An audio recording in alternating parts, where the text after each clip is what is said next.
عمومی طور پہ ہوتا یہ ہے کہ لوگ کہتے ہیں جان ہے تو جہان ہے. جان اور جہان کا فلسفہ ہم بچپن سے سنتے آئے ہیں. لوگ کہتے ہیں جائیداد چھوڑ دو، فلاں چھوڑ دو، فلاں چھوڑ دو، نظریات پر بھی کمپرومائز کر لیتے ہیں. جب جان نہیں ہے تو پھر باقی کیا؟ جان ہے تو جہان ہے. اس فلسفے کو حسین ابن علی نے بدل کے رکھ دیا کہ جان ہے تو جہان ہے. حسین نے بتایا جان نہیں ہے پھر بھی پوری کائنات تیری ہے. لوگ یہ کہتے ہیں کہ اگر لٹ گئے تو پھر سب کچھ برباد ہوگا. حسین نے یہ فلسفہ دیا لٹ کے ہی تو آباد ہوا جاتا ہے. یزید سب کچھ بچا کے بھی نہ بچ سکا، حسین سب کچھ کٹا کے بھی زندہ و جاوید رہا.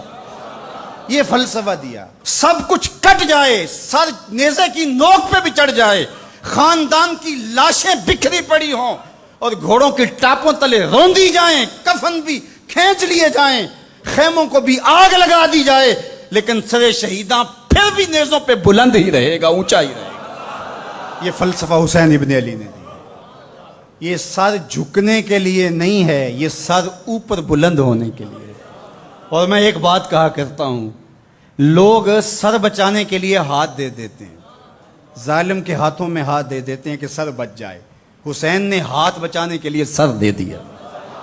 ہم نے بچپن سے لے کر کے لڑکپن تک اور لڑکپن سے لے کر آج تک حضرت نبی رحمت صلی اللہ علیہ وآلہ وسلم کا یہ فرمان سنا ہے، من رآ منکم منکرا فلیغیرہ بیدہ فإن لم یستطع فبلسانہ فإن لم یستطع فبقلبہ وذلک اضعف الایمان او کما قال النبی صلی اللہ علیہ وسلم.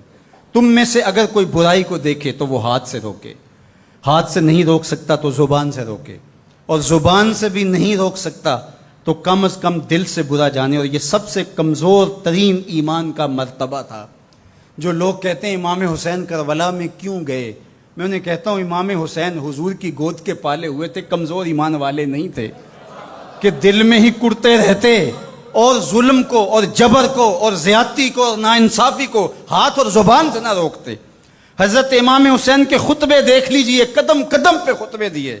محمد بن حنفیہ کے نام جو آپ نے وصیت نامہ لکھا تھا، آپ نے فرمایا انی لم اخرج عاشرا ولا بطرا ولا مفسدا ولا ظالما. میں سیر سپاٹے کے لیے نہیں جا رہا اور نہ ہی میں اپنی کسی خواہش کی تکمیل کے لیے جا رہا ہوں. میرے اہداف میں، میری خواہشات کے کسی گوشے میں یہ موجود نہیں ہے کہ میں تخت و تاج حاصل کر لوں گا. انما خرجت لطلب الاصلاح فی امت جدی. میں اپنے دادا کی امت کی اصلاح کے لیے جا رہا ہوں.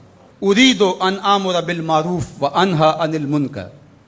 میں امر بالمعروف اور نہی عن المنکر کے جذبوں سے مالا مال ہو کے میں اس سفر کو اختیار کر رہا ہوں.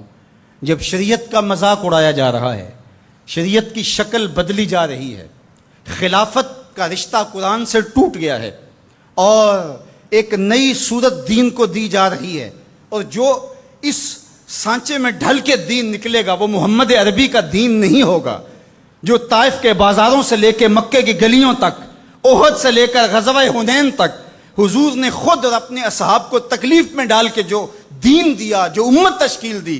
یزید اس سارے نظم کو بدل رہا ہے، تو کیا نبی کا نواسا جس کو حضور نے گود میں پالا ہو وہ خاموش ہو کے بیٹھ جائے؟ کہا حسین ایسا نہیں ہونے دے گا، اور اس کی جو بھی قیمت ادا کرنا پڑی حسین وہ قیمت ادا کرے گا. اور پھر اس کی قیمت چھوٹی نہیں تھی جو ادا کرنا پڑی. اگر حضرت امام حسین رضی اللہ تعالیٰ عنہ اس وقت کربلا کے تپتے ہوئے ریگزار میں اس میدان حق و باطل میں اپنی قربانی پیش کر کے جبر کا راستہ نہ روکتے تو یہ بات اچھی طرح سے ذہن نشین کر لیجئے، اسلام کی یہ شکل جو آپ کو دکھائی دے رہی ہے یہ موجود ہی نہ ہوتی.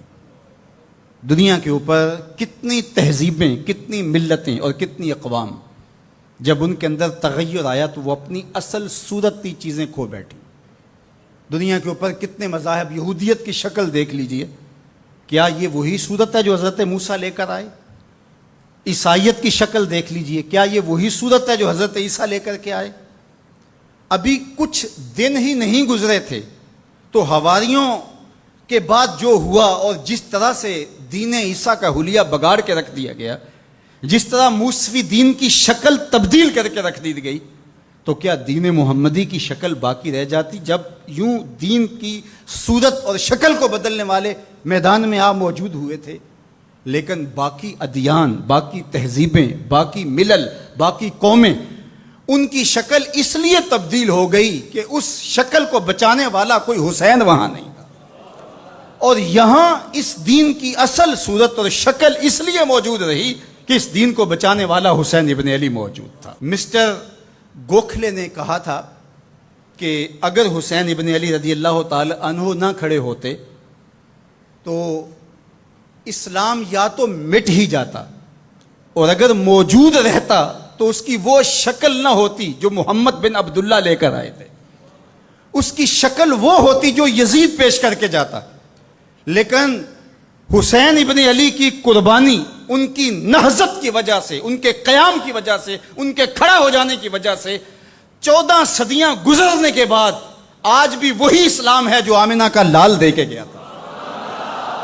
یہ حسین ابن علی کا کام ہے جو حسین نے کیا۔ اس لیے حضور نے ناز کیا حسین پر، کہا کہ حسین منی و انا من حسین، حسین مجھ سے ہے اور میں حسین سے ہوں۔